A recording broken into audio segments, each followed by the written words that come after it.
চেতনায় বাংলাদেশ। আজ পটুয়াখালী ৩ গলাচিপা দশমিনা আসনে ডাকসুর সাবেক ভিপি গণ অধিকার পরিষদের সভাপতি নুরুল হক নূর আজ সংবাদ সম্মেলন করেন। রাজনৈতিক সমঝোতায় আমরা অ্যালায়েন্স করে নির্বাচন করছি। আজকের এই সংবাদ সম্মেলনে বিএনপি এবং গণ অধিকার পরিষদের নেতৃবৃন্দ উপস্থিত আছেন এবং আমরা গলাচিপা উপজেলা বিএনপির কার্যালয় থেকে কথা বলছি। প্রিয় সাংবাদিকবৃন্দ, আপনারা জানেন যে এই আসনে বিএনপি অফিসিয়ালি কোনো প্রার্থী দেয়নি, আমাকে ট্রাক মার্কায় সমর্থন দিয়েছে।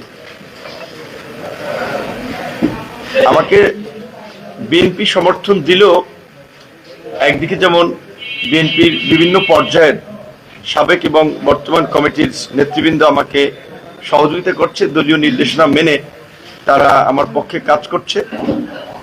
আবার গলাচিপা উপজেলা বিএনপির বড় একটা অংশই এখনো তারা জোটের প্রার্থী হিসেবে আমাকে সহযোগিতা করছে না, বরঞ্চ প্রতিনিয়ত প্রতি পদে পদে